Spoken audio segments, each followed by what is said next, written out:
Good evening, everybody, and welcome back. Evening, day, night, whatever you're listening to this, 50 years in the future, and you stumbled across this on YouTube somehow. Congratulations to you. This is FTI episode, I think 22. I think it's episode 22. Yeah, so we didn't get to you last week. I think both of us were just really busy after our weekend away at Indianapolis, so we didn't get to talk to you about that. I rolled in about 11:30 p.m. on Sunday. I think with home. my Taco Bell stop, I ended up about the same time. Hey, I stopped for fast food Mexican as well. I got Chipotle. I had to stop in Columbus because they were going to be closed by the time I got back up here. Did yours take you through Columbus, or did you take the outer belt through Columbus, or the outer belt around like west side of Columbus? I'm guessing it was the west side of Columbus. Mine took me through Columbus. See, I was kind of past Columbus. Okay. Like past downtown, and I didn't like Google it or search. I just found one of the old roadside one of the roads. signs. Yeah, I was old school and just used the blue signs on the road. Said, "Oh, Chipotle," and then it took me way far down the road. It took me probably like a mile out of my way to go get Chipotle. Now after that, I'm just gonna say weekend. We probably should have just stayed another night because I was fucking exhausted driving home that night. Yeah, Sunday was an exhausting day. It was very. It wasn't that hot on Sunday. I think Saturday was the hottest day. But so let's take us back to Thursday, the beginning of our adventure. So Chris dropped some stuff off to my house on Wednesday, and then we both Chris didn't work on Thursday. I worked, but I work from home on Thursday, so it wasn't too bad. But I did not go to bed Thursday. I don't think you did either. Yeah, I tried multiple times, but I just lay there with my eyes open like, I wish I could sleep. Yeah, Josie kept telling me, because I already knew that I wasn't going to be able to sleep, because it was already like 10 o'clock or 11 o'clock. And she's like, just go try to get 2 hours of sleep. And I was like, I have to get up at like midnight or like 12:15 if I'm going to be able to, hit the road and be on the road by 1:30. Yeah. And so I like laid down, and then it just wasn't working. So I went out on the couch and just watched YouTube and whatever else for a few hours, and then picked a time to get my shower and start getting ready and take everything out to the car, and then proceeded to my journey, my fun 4.5-hour drive to Indianapolis, which wasn't too bad. I like driving early in the morning rather than a rush hour.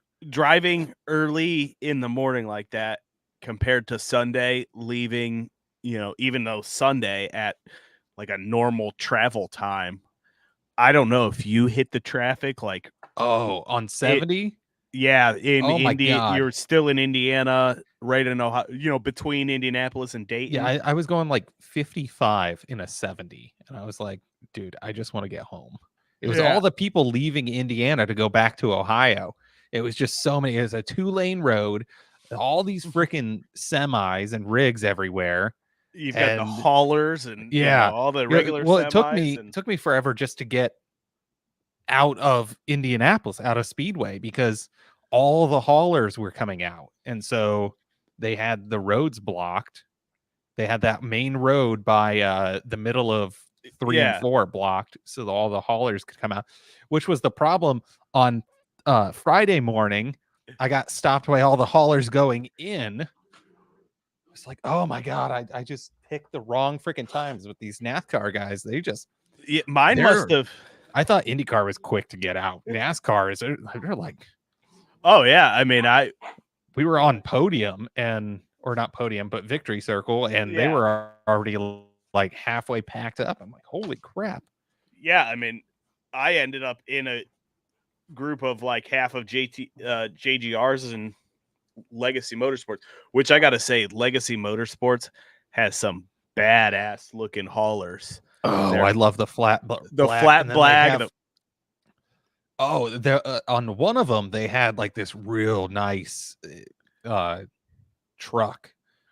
My God, it was beautiful. It was just all black, and I was like, the black truck with the black wheels and just the subtle gold highlights and stuff. Yeah, Legacy you can trucks. almost barely see the Legacy Motorsport on the side. It's just, it looks good. And them and Trackhouse probably have the best looking haulers.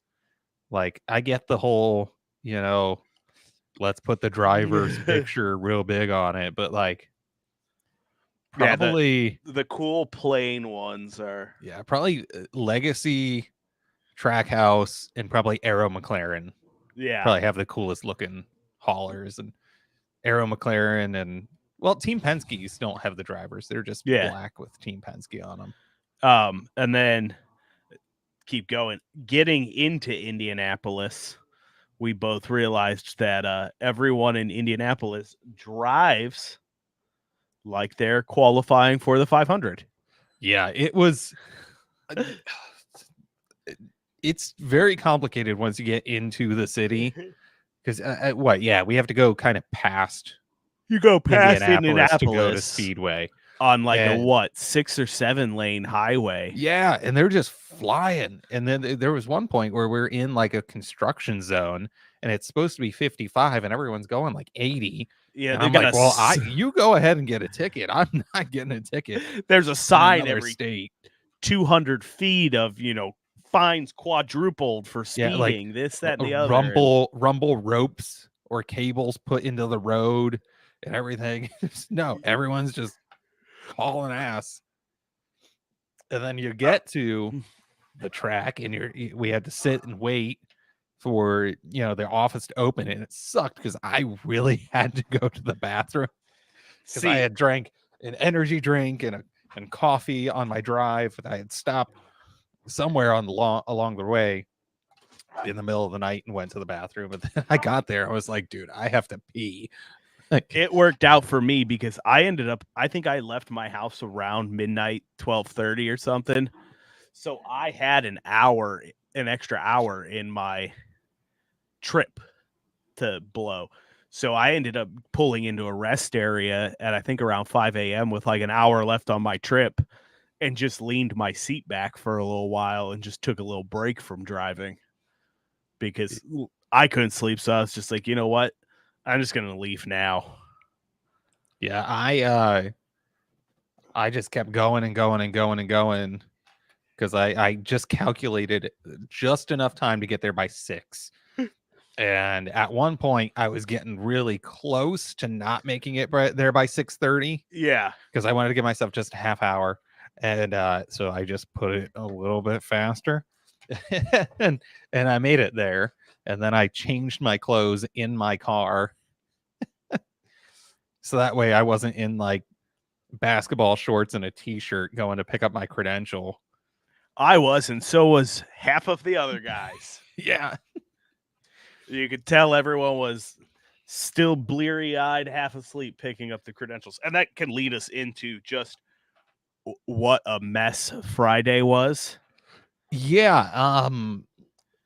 I don't know why. And it was the same way in Detroit, but they have the credential pickup office open a half hour before the photo meeting. And you have to like... It takes 3 to 5 minutes a person to do the credential. Yeah, especially at IMS. At Detroit, it was easy because they just flipped through a thing and they didn't have your picture on them. But Yeah. IMS, they print your picture on them. I have it here. If you can see it. But they print your picture and everything, and so that takes time. And then you have to scan this thing, and I don't know why they don't send that ahead of time for you to fill out. But yeah, so you got in probably 15 minutes before me.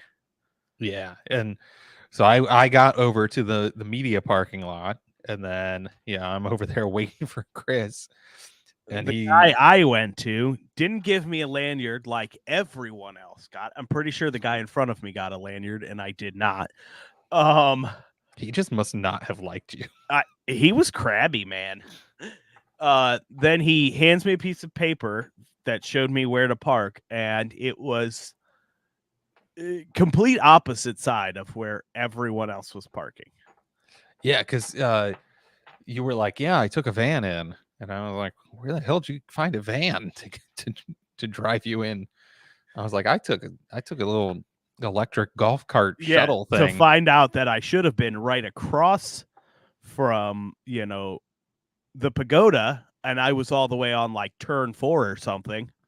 Yeah, and then so I got up to the photo meeting. It was already in session and everything, and it was basically the same crap that they had already told us, in the meetings in the earlier week. Or if you've been to one IndyCar event, the photo meetings is basically the same crap every week, every time you go. Same with NASCAR. I'd say at this point, both of us can recite most of the NASCAR one. Yeah.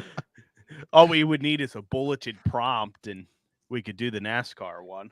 I know. I wonder if Ulysses would get mad if we start making a drinking game of it.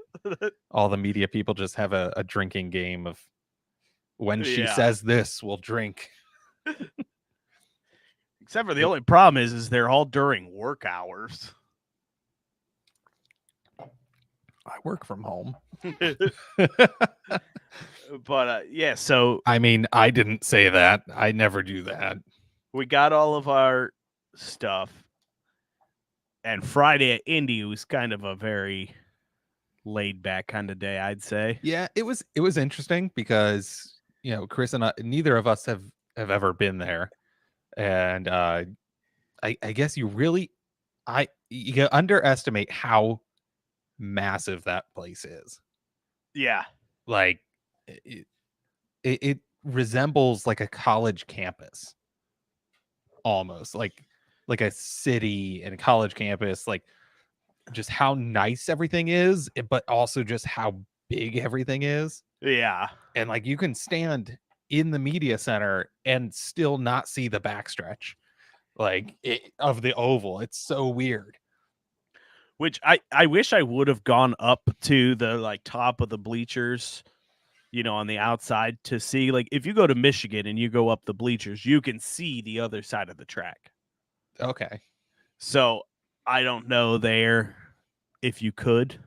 Yeah, I don't know where the photo map was weird because I know of some photo spots that are open for like the oval, but they weren't on the photo map. And I sure as hell wasn't going to try to like go past a yellow shirt to get into an elevator to go somewhere that I wasn't sure if I was supposed to go, because I swear those yellow shirts are everywhere. Well, that we can just lead to the next thing with Indianapolis. I mean, you kind of hinted at it, but it was probably the cleanest facility I have ever been to. Oh yeah, I don't think I've seen a piece of trash on the ground. I mean, I don't think I saw a trash can with more than 4 or 5 things in it because someone was constantly walking around emptying the trash. Yeah, their ecology group is what they call them. And I think it's just a bunch of volunteers or just lower paid people, because there were kids doing it, like teenagers and kids that look like they were way too young to have a job. Yeah. And I saw like some parents with kids doing it. So, maybe it's just maybe they give you a discount on a ticket for another race if you work. Maybe it's like a Boy Scout thing. Yeah. You do it for like a badge or whatever. But there were tons of those people around. And then, they were Yeah, like definitely not the same as, mid Ohio where they're just doing it at night, Yeah. and not really doing anything during the day. Porta Johns were everywhere, except the Porta Johns didn't even have a Hand dispenser. sanitizer. It wasn't that they didn't have hand sanitizer. They didn't even have a dispenser for it, which was even in the camping area, which I really hated because I wasn't expecting that I would need to bring hand sanitizer with me. And there was no hand washing station. So there was no place to sanitize or clean your hands after using the bathroom, which was gross. It was definitely very weird that there was no sanitizer in those. Yeah, because I could understand if there were dispensers and they ran out, but there was no dispenser. It was another thing that was weird. I don't know if you used the restrooms under the grandstands at all, but they have troughs instead of urinals. Oh no, I didn't. Yeah, one of the only ones I used were the ones in the media center the whole weekend, besides Porta Johns. The dismembered paw that keeps coming into the screen. Hello. But yeah, super clean facility. But yeah, Friday kind of just a throwaway, get to learn our places day at IMS, because it was just Indy practice, qualifying, and next stuff. Yeah, and I don't think we shot any of the Indy next. No, I don't think so. It was very weird. It just being one day of it. You're like, yeah, and then we did because we're used to like it being 2-3 days worth. Yeah. And so we went out for the IndyCar practice, and it was neat to see where everything was, but we're used to working at least 3 weekends in a row at Mid Ohio, and you're allowed to have a scooter or electric bike or golf cart or anything to get around, and there you weren't. And so it kind of sucked to walk everywhere. And it wasn't only just walking, it was just there. It always seemed like there was no good way to get anywhere. Yeah, like except for like turn 1. That was just a straight shot, but then everyone was in turn 1, foreshadowing a little bit, but every race, everyone would go down to turn 1, hoping for, the fiasco in turn 1, and no turn 1 memes all weekend. None. I mean, kind of. I still don't even know what turn besides turn 1 and 2, what any other turn is. I know. I listened to the road course. There, it's the IMS radio network, but you're trying to. I listen to the broadcast, and they'll be, leaders out of turn 8, and you're like, I think I'm in turn 8. I'm not sure, because they don't number it like a normal track does. Yeah, it was really weird. Okay, so I do have it here. Turn 7 was where I was for the start of the races. Okay. And then 8's that little jaunt around that little bend. And then the straight is 9. And then 10 is the swoop. 11 is the turn that goes back out onto the oval. 12 is coming back in. 13 is pit road area. And then 14 is the last before you go on the oval. Okay. Yeah, it was just super nice. Then Friday night we hightailed our butt. Well, first to Walmart, because we both always forget something no matter what. Hey, mine was not my fault. My parents left the air mattress pump in their car and then had it at the shop. So and that was a pain. I didn't bring my chair, and I definitely probably didn't need it all weekend. We sat there Saturday night. That was it. That was it. I probably could have just sat on my cooler, but we had a really good chicken sandwich place called Jaggers, and I really want another one of those chicken sandwiches. That was good. That was probably one of the best spicy chicken sandwiches because like the breading was spicy, Yeah. not just like a slathered in a sauce like every fast food place does. Then now. we went over to IRP. Which was fun trying to find where we needed to actually go. Okay, so I think we can both agree on this last week. If you're in charge of these things, media, VIP, anything like that, can we get like just some semi-clear instructions? No, that's too easy.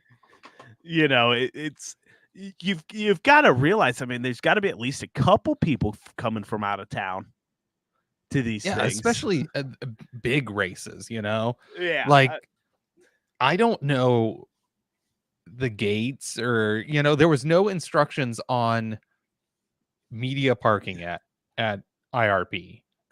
It was just. I mean, we ended up going around in three different circles. Gate you needed to go into. Where you needed to pick up your credential, because they told us in the photo meeting that you need to pick up your credential at the. It was at the drag strip, right? At the drag strip, and that's not correct because the NASCAR trailer was at the front gate. Yeah, it was just. But you couldn't get to the media center from the front gate. You had to go. You had to out go and around, get your credential. We drove in to the parking lot, and then I asked somebody like, "Hey, where do I need to go for media?" And they were like, "Oh, you need to go back onto the main road, go around this corner, go around this corner, and go all the way to the back to gate 2." And then was there even somebody there? Yes, there was one guy there. Yeah, and he was like, that was right where all the haulers were and everything. Yeah, he was like, just pull over to that white building. Okay, thanks. Yeah, and then we went in there, and it was nice. They had food and stuff. We had already ate, but they had some food in there, and they had drinks and everything, and they handed us our reflective vests because that was their photo vest. Yeah, I mean, half of the people there didn't even have photo vests. I mean, if you would have just had a VIP pass, you could have just taken some pictures. I mean, which in the end, all we needed was some pictures.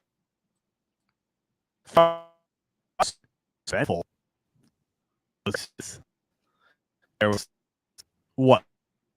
Of them side stage. Something is happening with your is the dog hitting your Elgato? He was hitting my mic. Oh. Was I just freezing up or something? Yeah, it's still cutting out, so I don't know if you need to check your USB cord. Oh God, I don't know where that is. I thought you said you bought an audio interface. Why aren't you using an XLR at this point? Because that would entail time setting that up. Because that's what I want to do. I want to be able to use that instead of the USB one. Yeah. But yeah, I mean those are very uneventful. I would say all that weekend were very uneventful races. Yeah, nothing happened. It was just the first lap of the IndyCar race. First lap right in front of me, yeah. Second lap of the NASCAR race. The truck race or the whatever race. I mean, there was the cup race, wasn't it? Yeah, cup race. I think there was 2 cautions in the truck race, but I mean, it really just. I mean, I think we were both so exhausted by the end of the night that like it was just kind of like, all right, hurry up, let's go. Yeah, and the good friend, not really, we don't know her, but Haley Deacon, crashed out. She was actually in Sandusky this past weekend at Sandusky Speedway. 4 Series. Yeah, she was just driving A late model or compact. compact something. Yeah, it was a Yeah. compact of all things. I don't think she wrecked. So that's maybe she's found where she belongs in a compact Sandusky. But yeah, I mean, let's see. So we started Thursday at 8 o'clock and went till almost 1 o'clock Friday Yeah, or up Saturday up morning. over Whatever. 40 hours Um, awake. to both just, I mean, I don't know. I was maybe laid my head down for 5 minutes before I was just out. Oh yeah, it was pretty instantaneous. I was just once I got into the tent and lay down, I was out. It was And then you had kind of foreshadowed this Saturday was probably the hottest of the days. Shorter than Friday, but somehow felt just as long. yeah, it was just the amount of stuff and having 2 long races, Yeah. I think was it, and then you had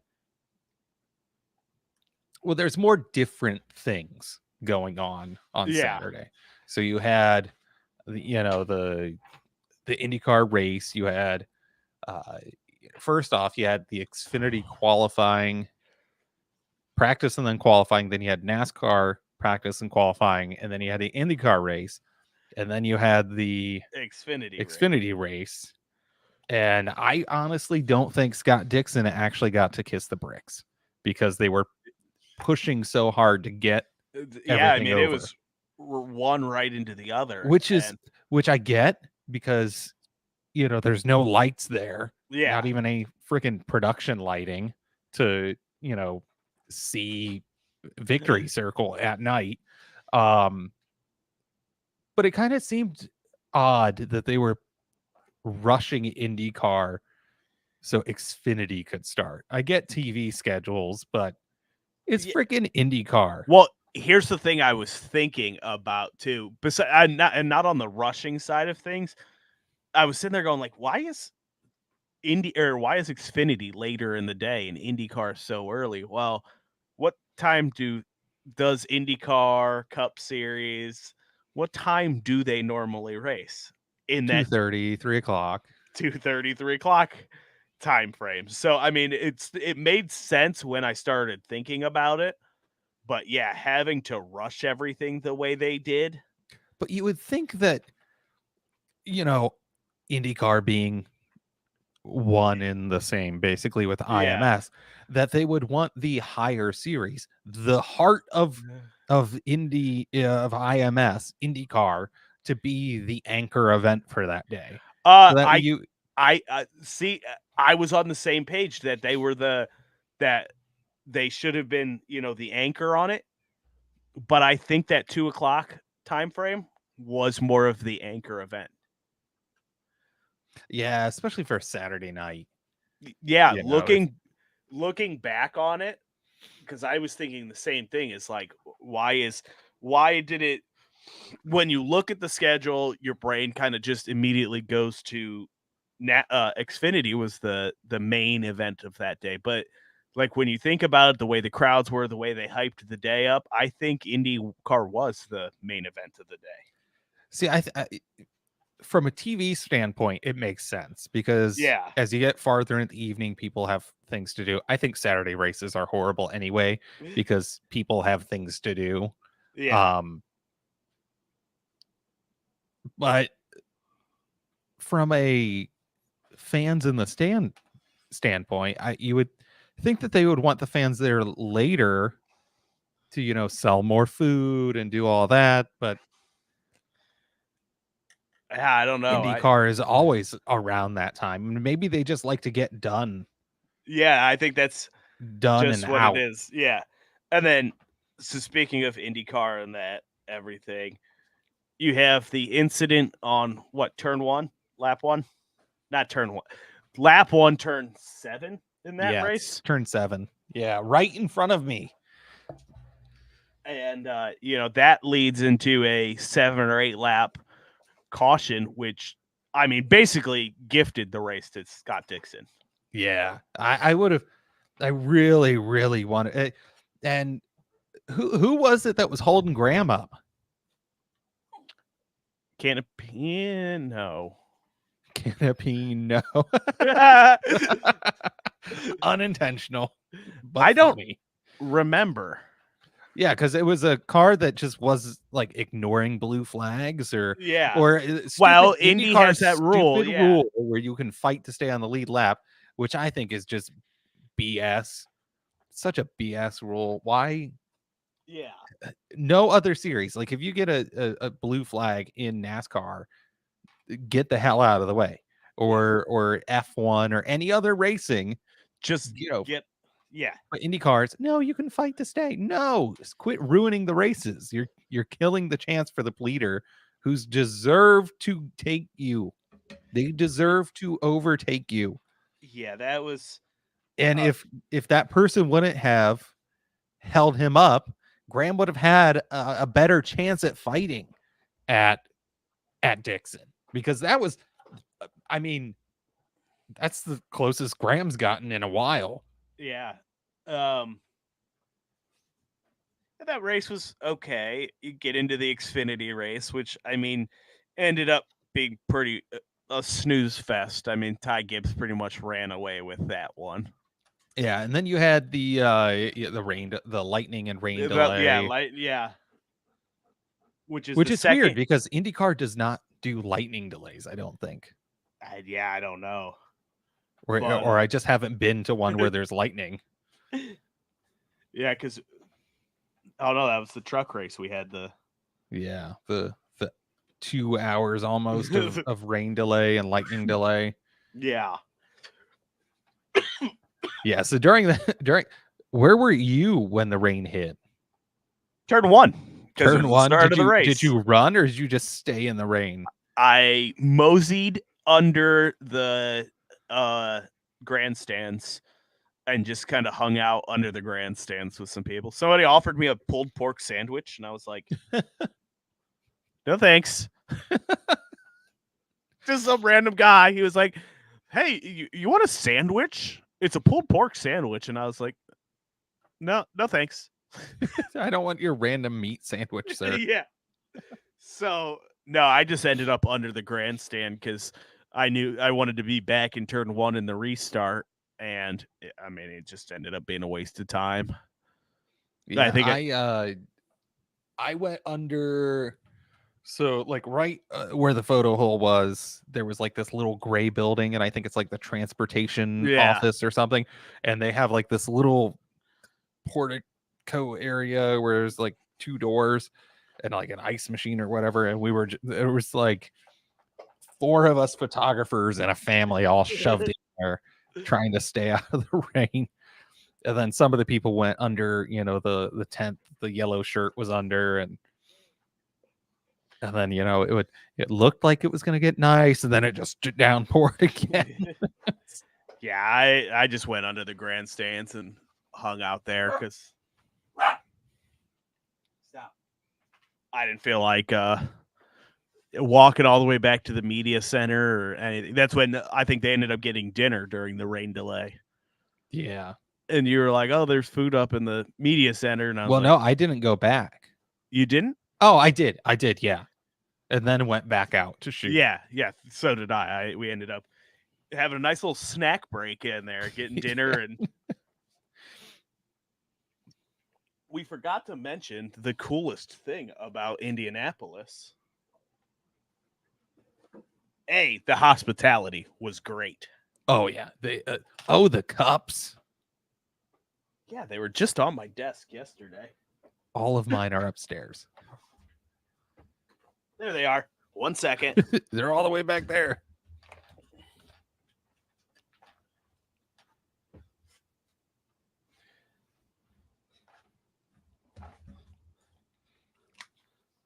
I've got my whole stack because I washed them.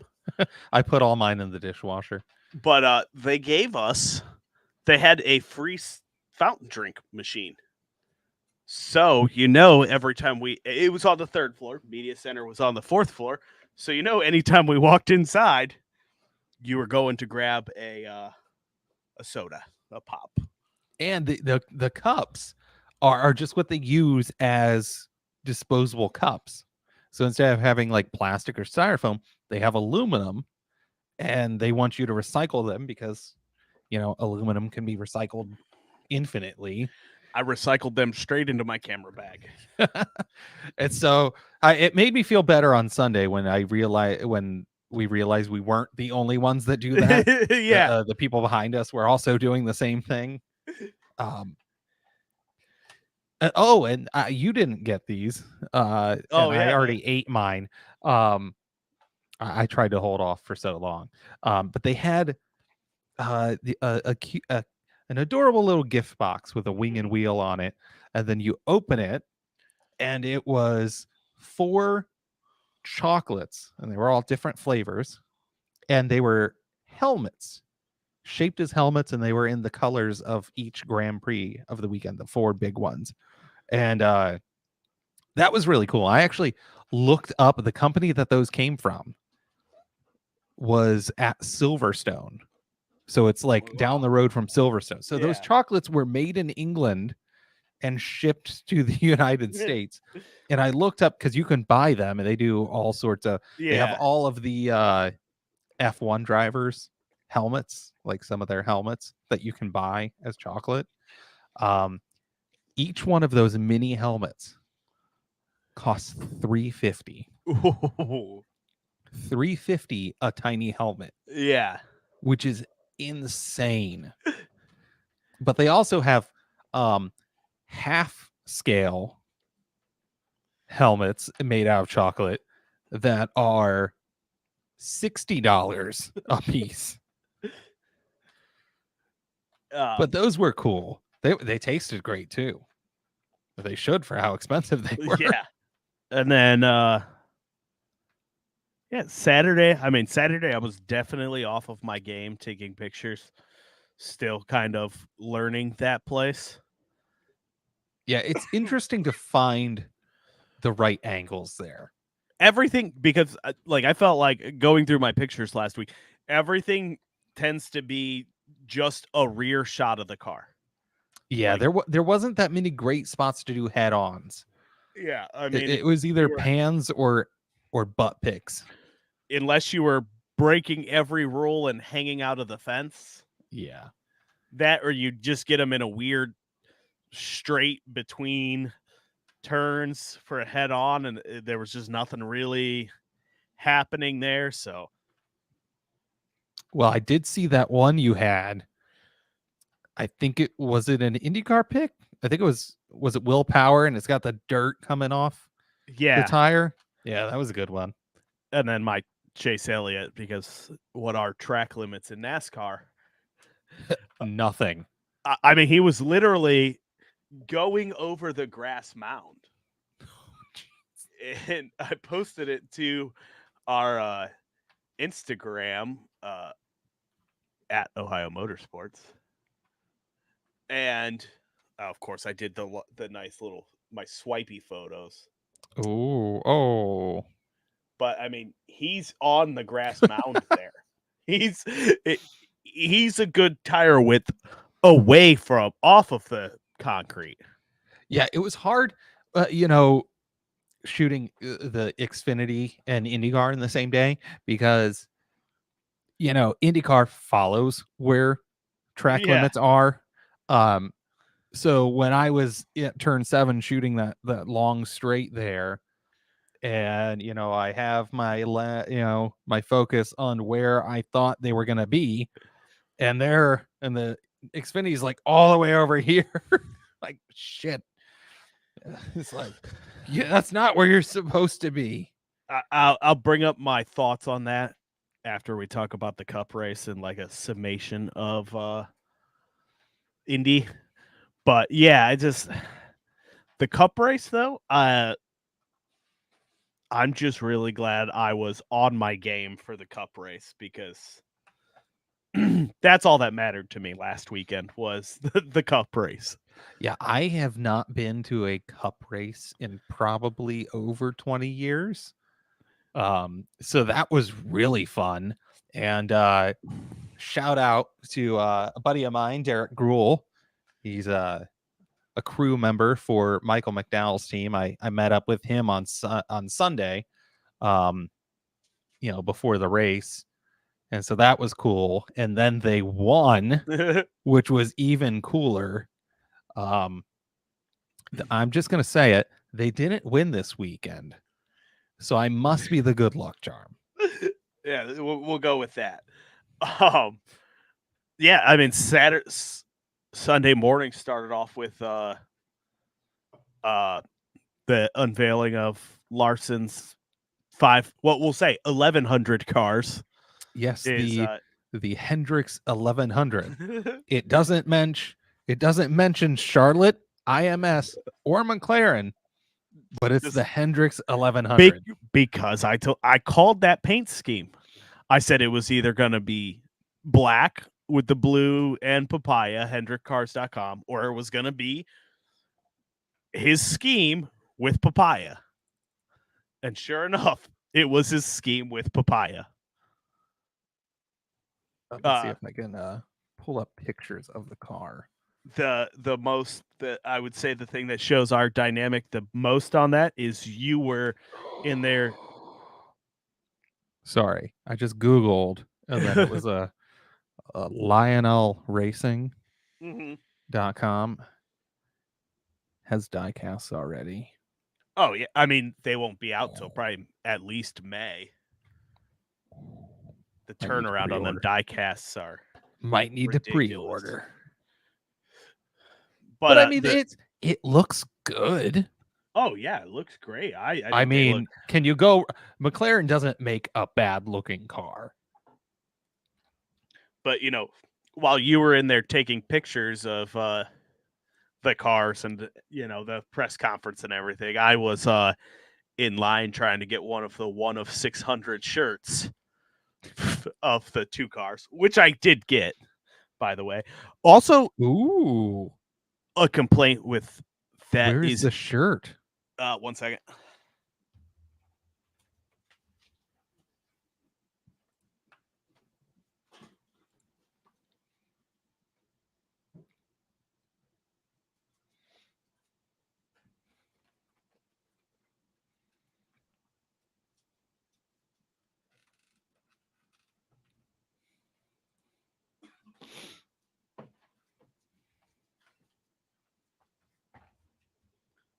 There you go.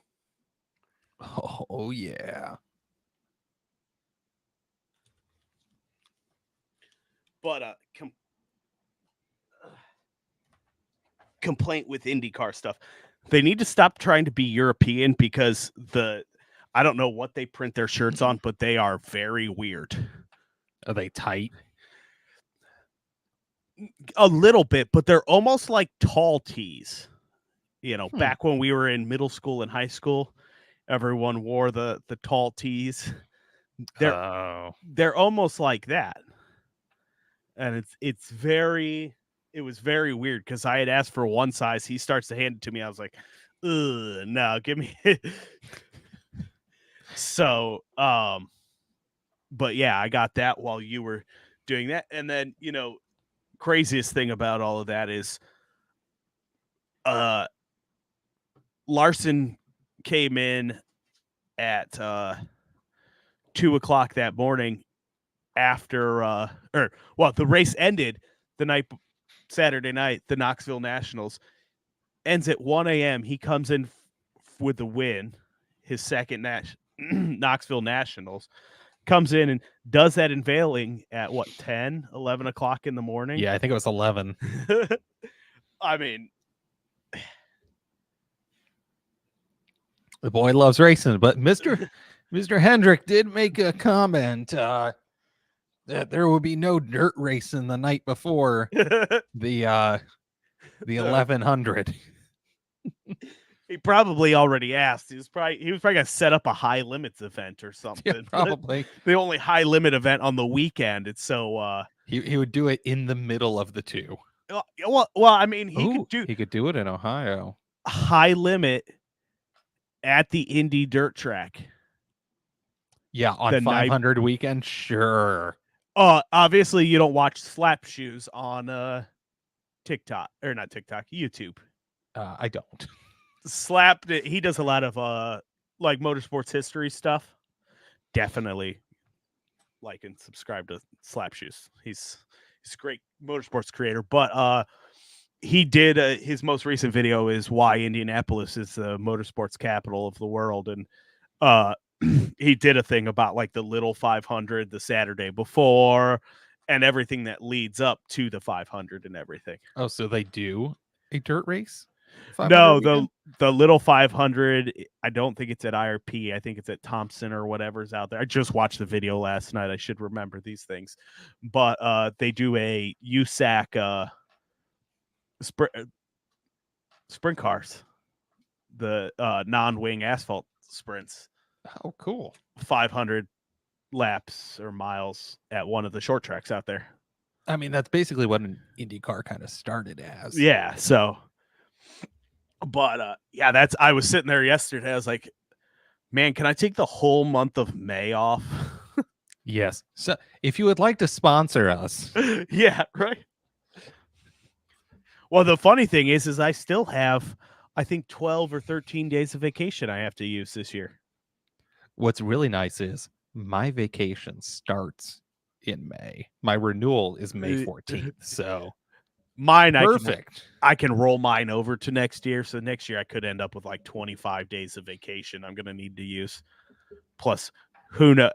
I think I'm close to 100 sick days at this point too. So, yeah, Cup race. All I can say is I'm glad I was on my game taking pictures because that was a pretty boring race. Yeah.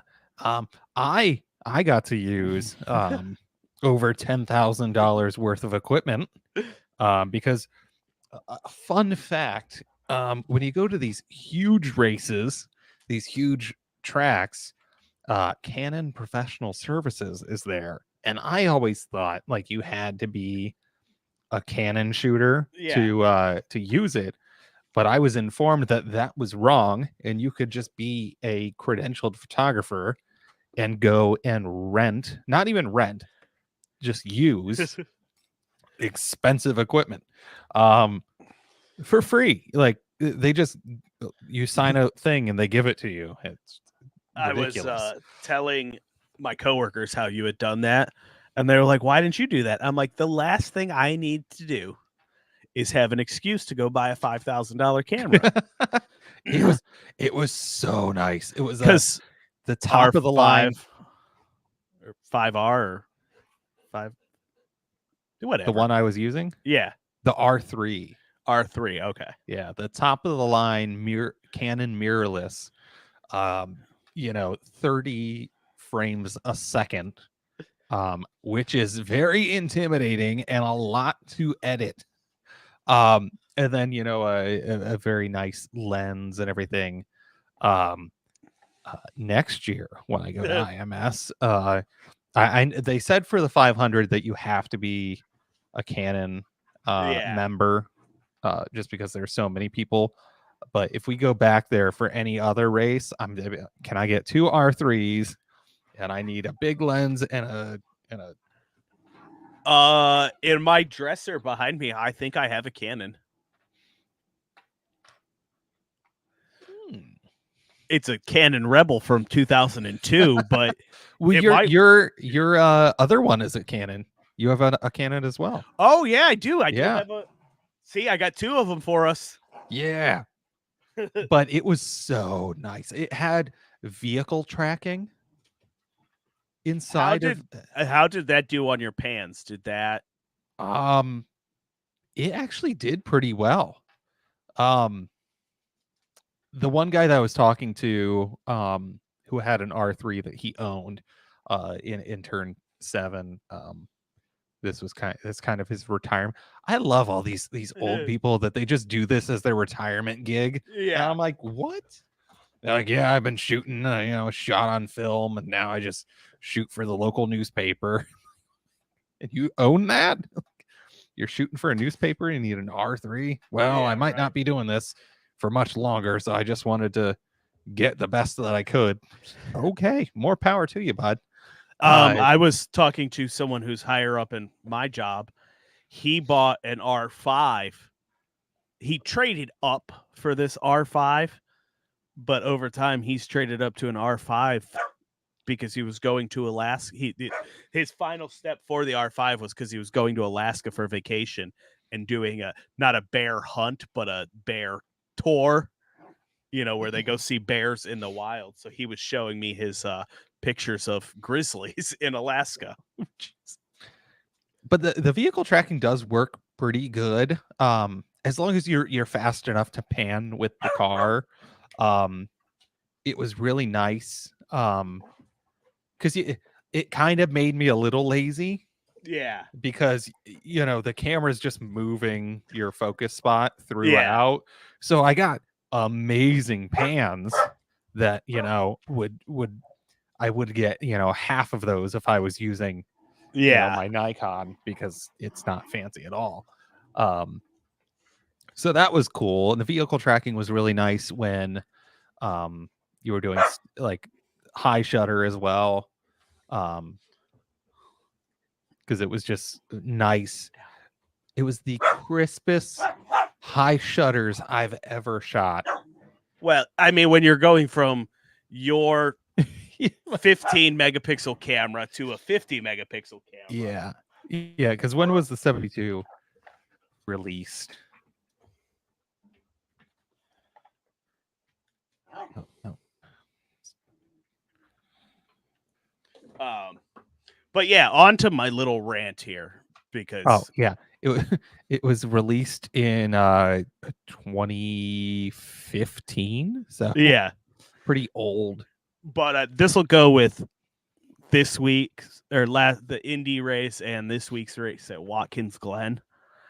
I think these grade 1 tracks ruin everything. There is too much room for error all of the time on these tracks. At that, the Indy not race, enough room for error. No, because don't they both have huge runoff? Yeah, that's what I'm saying. There's too much room that when you make an error, it's easily fixable. Percy. But every time you make a mistake, there should have been a handful of cautions during the the Cup Indy race last week, because I listened to the MRN broadcast, and there should have multiple times there should have been cautions for somebody spinning or going off track. Same with Watkins Glen this week, spinning, this and that. And I don't want to say you want cautions in all of these races, but like sometimes you need a caution to break up the monotony of them. Well, yeah, you'll have races like trucks at IRP where cautions were breeding like rabbits. Yeah, it was just one happened and then it was just constant. But this week and last week without, and I like the no stage breaks. It's just award the points, keep going, no cautions at the stages. But I mean, the Indy race, there was just, once you got out into the lead, there was no catching the leader. You had the battle between McDowell and Elliott the last few laps, but I had a feeling it was going to take a miracle for Elliott to catch McDowell. I mean, McDowell was just dominant all day. And I don't know. Sometimes I think these grade 1 tracks, they ruin everything. Now, in the same vein, I do like the grade 1 runoff at Watkins Glen, where they all just don't even follow the track. See, I really think that NASCAR should hammer down and make the racing would be better if they would drive the track. I don't think so, because if you the race yesterday, multiple times, some of the only passing you could do is to actually follow the racing line there while everyone went wide to take that a little shallower. There was, in both the Xfinity race and the Cup race, there was multiple passes Now, is it done that just way. so hard because these cars are so Yeah, I big and think it's heavy? just they can't. Where, they're just not built for Yeah, road course, I mean, these ones are built for road courses, but and they're still heavy. that's my next It's a lot complaint. of weight to move Yeah. around. But that's my next complaint with this Indy and Watkins Glen. These back-to-back road courses, they just don't seem like a good idea. Because this new car does so well on road courses because it's kind of designed to be like a sports car, road course car that it's no fun. All of these guys can drive this car, that it just ends up being a follow the leader race. I mean, yesterday, if you got out into the lead, there was no catching the leader. And I think the same at Indianapolis. And I would say in both IndyCar and NASCAR. The leaders got out to such a lead. And I mean, I know the Ray Hall Dixon fight was, pretty captivating. Maybe he could have got there, but I don't know. I just felt like it could have been closer.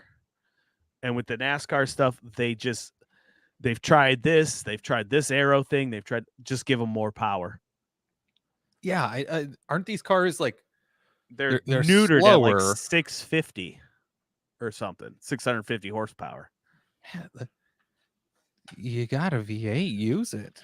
But I saw this on. Well, that leads to another thing is that some of the engine builders had said if NASCAR wants to up the power, they've got to tell them now because parts to up the power are 6 to 8 months out. So, Oh God, yeah, I mean, it's just one of those things, and it's just like, just figure it out because, I mean, you can. We switched places on the Gen 6 that every other track was awesome except the intermediates. Now every other track sucks except the intermediates on this new car. But I saw this stat on Twitter today. It's Dalton Hopkins. In the last 30 laps of yesterday's race, not a single pass was made among the top 6 drivers. In the last 16 laps, no passes were made among the top 11 drivers.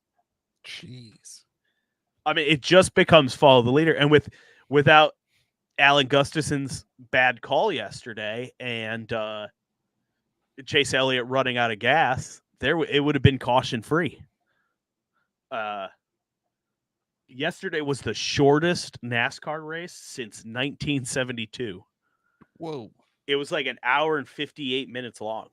That is short for an NASCAR race. Yeah. That's short for an IndyCar race. Yeah. And I mean, like I said, the car's just a little too easy to drive for these guys. You're not losing grip anywhere. It's gripped up everywhere. You're not spinning the tires coming off of a turn or anything like that. It comes with these guys all getting better at driving road courses because of the increased number of road courses. But I don't know. It just becomes just to follow the leader around the track. Those stats of like the last 30 laps, not a single pass in the top 6. I mean, 30 laps, and it's a road course too. So what was that, like 2-something miles yesterday? So they did 60 miles of that race yesterday without a single pass in the leading cars. That's insane. I see you're wearing, is that your new Alex Bowman hat? Yes, it is. The one that you couldn't decide which one you wanted? Yes. I thought you bought a Dr. Pepper hat. No. Wait, Dr. Pepper. It was between the Dr. Pepper and McDonald's. The 2311. That's this one. Oh, okay. So you can look like you work at McDonald's with my Dr. Pepper hat right next to it. I mean, I sent you the Snapchat yesterday. I had to buy another hanging rack for all of my hats. He just might have a problem, guys. Hey, I mean, over the winter, I showed you I have 3 totes full of hats that I found at the thrift store. So I think it was over 100 something hats. So I think I want to start a new thing that every time I go to a new like big track, Yeah, I'm gonna get a pin for that track to put on my camera bag. I was just gonna say, did you just become 60 years old? Are you gonna start putting Yes, them on your hat? I'm collecting pins, guys.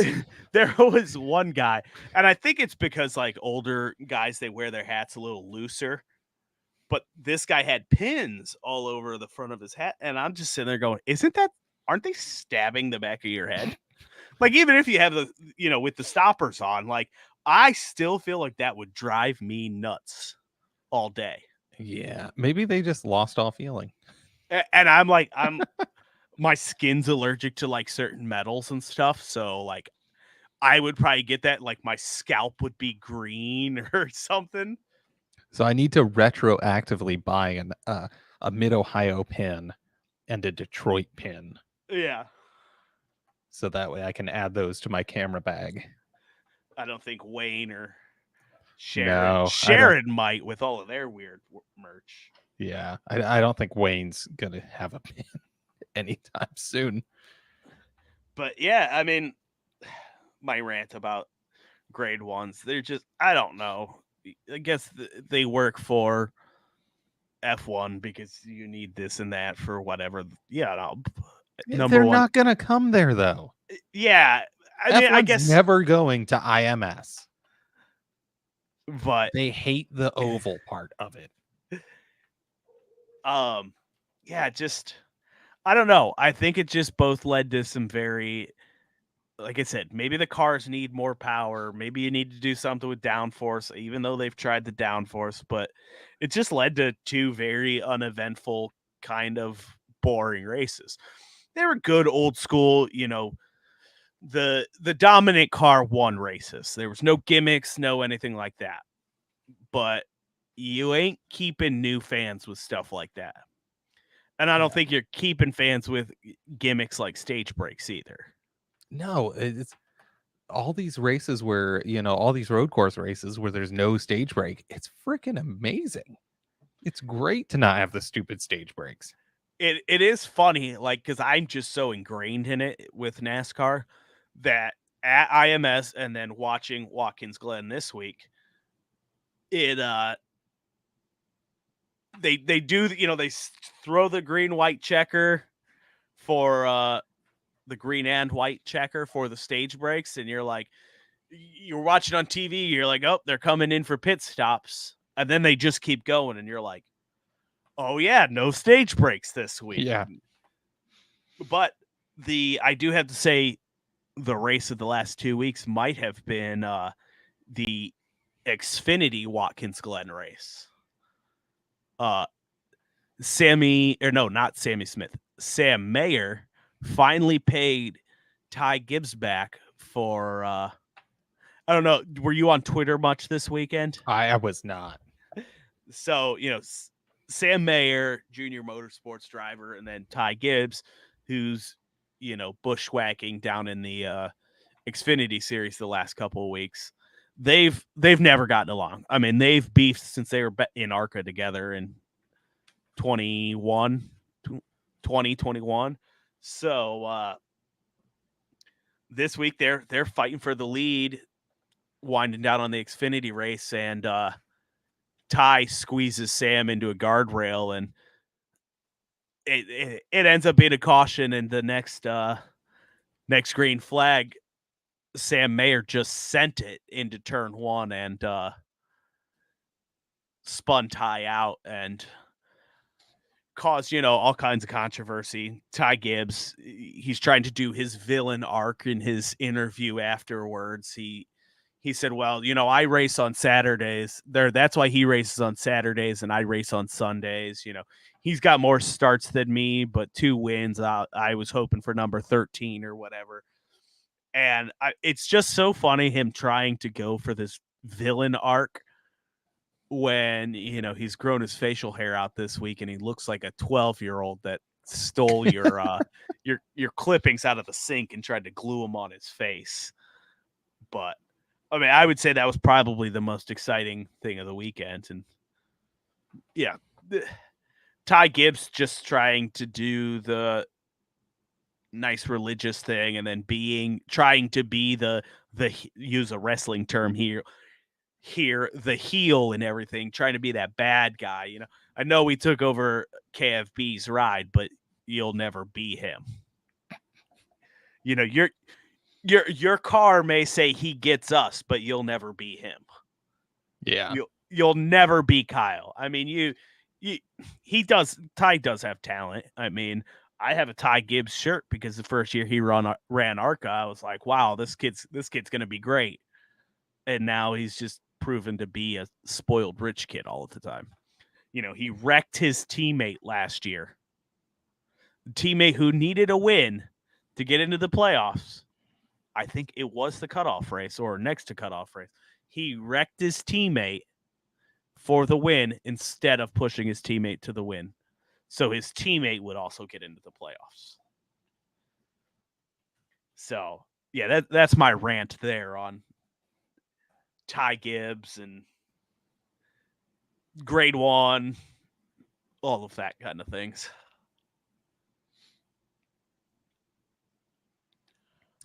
It's never a podcast without a rant from Chris.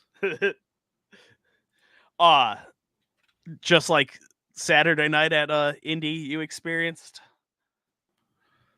Yeah. Every time we camp somewhere, or especially I camp somewhere, because I did it multiple times last summer by myself, there always seems to be a guy who's at the race by himself, camping, who befriends me because he's there. I mean, that wasn't the first time, Kyle, that I've sat and talked to somebody for 2 hours. You're just liked, I guess. Oh, the problem is I get that liquid courage in me and just don't shut up.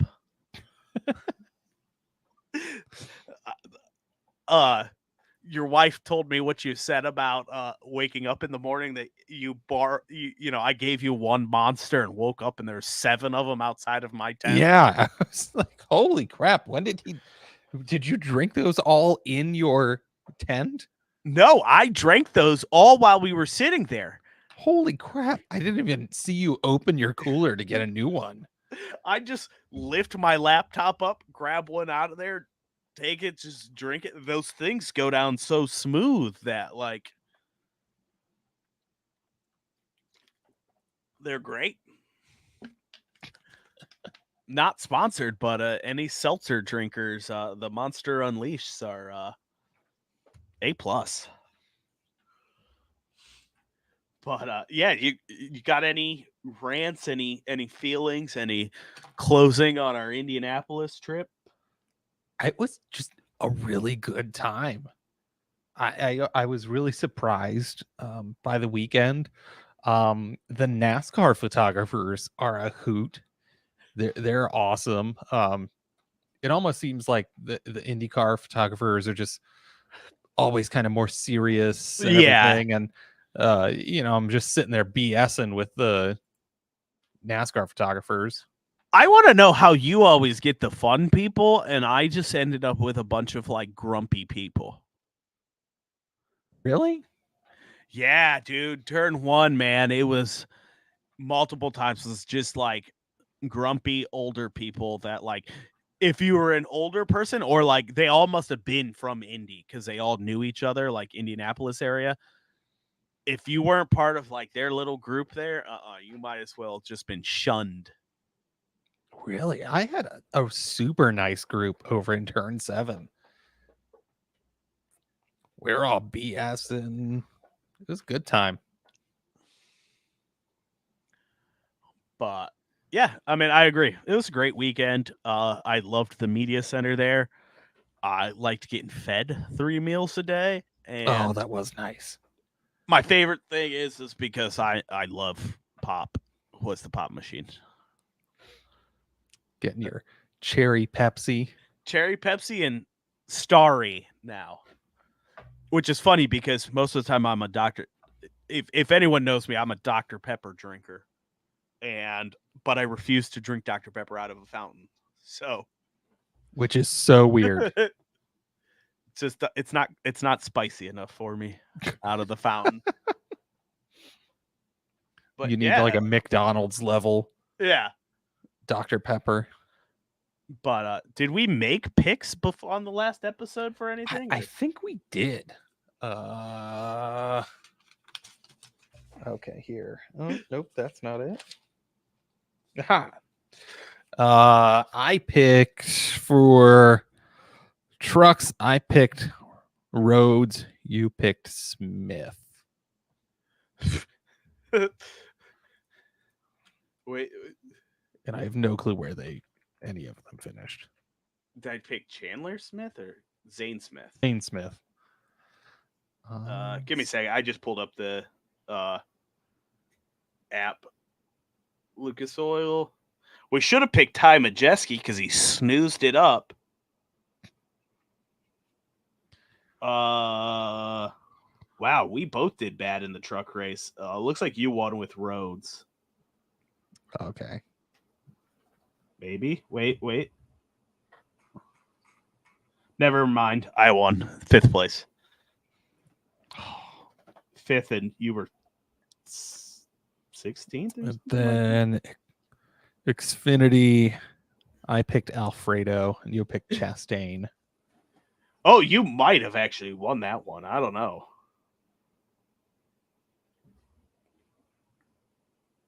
Because I didn't realize Chastain was in an awful car that week. Yeah, you won because Chastain finished 37th.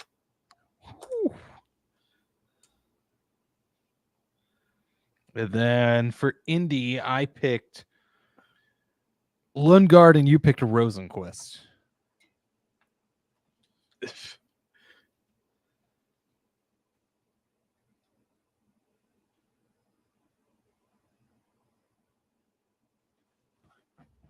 Here.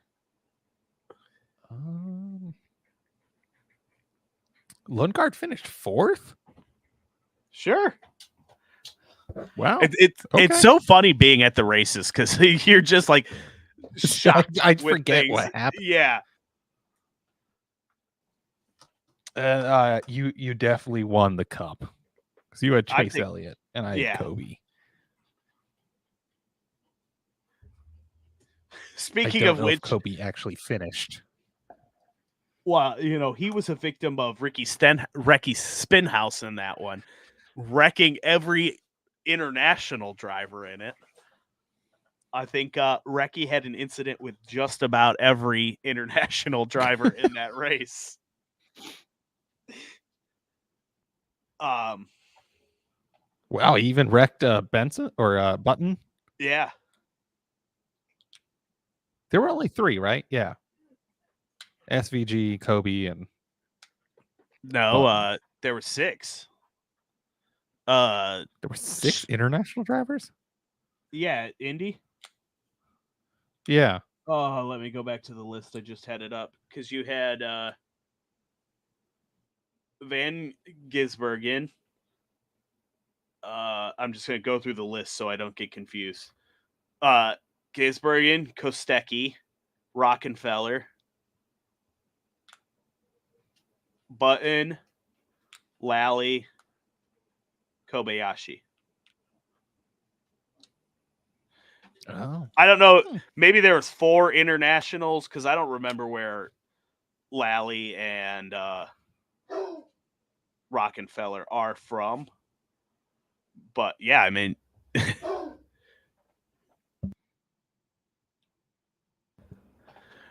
yeah, I would say a pretty good 2 weeks of racing.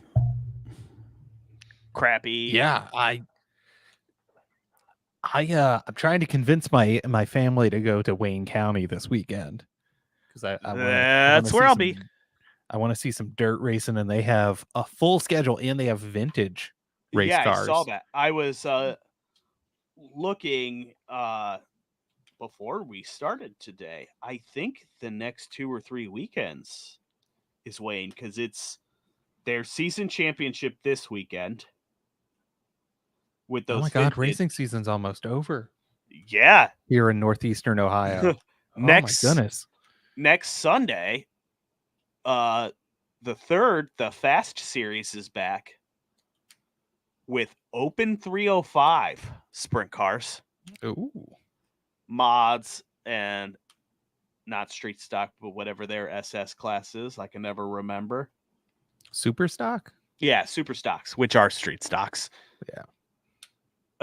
And then a couple weeks off from there, but the 23rd, I think, is World of Outlaws at Sharon. Oh yeah. I can't wait. And then the 29th and 30th is their big Ohio Dirt Blowout. Oh. Which I'm probably going to go both nights, because Friday, 270 micro sprints, mods, SS, MS, super stocks and mini stocks, mod lights, and trucks on Ooh, Friday night. Damn, that's a lot. And then Saturday, King of the County for all 5 divisions, 410s, late model, mods, super stocks, and mini stocks.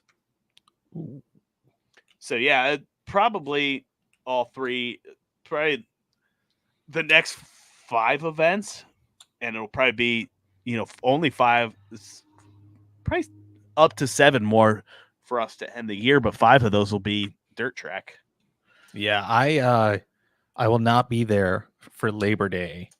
I will be in Mohegan with the family, which is nice. Going camping. When is the super secret date of the? It's undecided.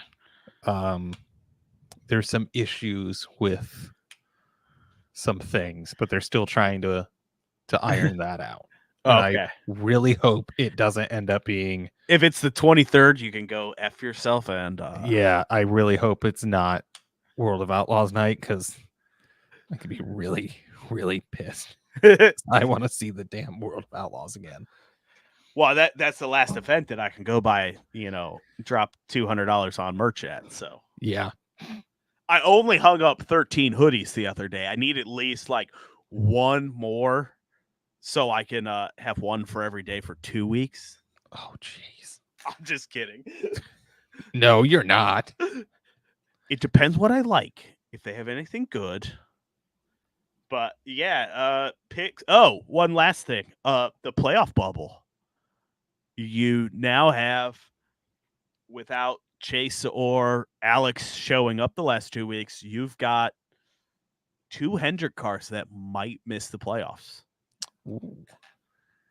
So when does what is NASCAR's playoff start? Daytona is the cutoff race for the playoffs. So okay, and so the next one. See, what I think is really stupid is that after the playoffs, isn't everyone still allowed to race? Yeah. The whole field? Yeah. That's so stupid. It should just be the playoff drivers. So when we get to the championship, it's just 4 guys racing at Phoenix? Yeah, that'd be a good race. But yeah, right now you've got Bubba on the cut line. This week, Brad Keselowski and Kevin Harvick, they secured their way in on points. So yeah, do we get a new winner this week at Daytona to push Bubba out? Is it, you got Ty Gibbs right under him. You got Bubba plus 32, Ty Gibbs minus 32. Will William Byron win another race? 5 wins this year. I mean, it seems like every year. Does he have the most wins out of anybody this year? Yeah. It's insane. Yeah, because Truex has 3, Hamlin has 2, Larson only has 2. But yeah, it's this week it's a Saturday night race at Daytona. Ooh. which, shit, we'll be at Wayne County. Yep. It'll be one on my phone going Saturday night, so we can set it up on the infield tire, and you'll be able to watch it Sunday while you're editing. Oh no, I'm gonna need to watch it Saturday night to know what happens. So my driver is out of the playoffs right now. Like, I need Alex to win. He showed a lot of speed the last 2 weeks. You know, they had to go for the same desperation move the 9 went for this week, so they ended up having to restart at the back of the field when Chase's caution came out because they were waiting to pit, and so they had to pit under yellow and lost track position. But yeah, who's your Daytona pick? I have no clue. Throw a dart at a name on the board. Ricky Spinhouse won the 500, so I mean it's pretty much at this point I would say, well, no, because they're all pretty desperate. I was gonna say the most desperate have got to be the 2 Hendrick drivers and Bubba. But I mean, you've got Ty Gibbs and Daniel Suarez, AJ Allmendinger. They're all right there too. So out just outside of the playoffs looking in. So let's go with, I'm just going to go with Hamlin. I'm just going to hope and pray it's Alex Bowman. He just lost his dog last week, so, you know, he needs a pick-me-up. So let's hope he wins. But I think that's all I have for this week. I got my rants out of the way of things I needed to rant about, and longest one we've done in a while. Yeah, because we've been doing about 45 minutes to an hour. So yeah, good job, we did it. Woo! But premium content. All right, well, everyone, hopefully we'll see you next Monday. We'll have some stories from over the weekend and whatever else is happening in motorsport. But for this week, that's all we got. Yeah, see you next time. See you next week.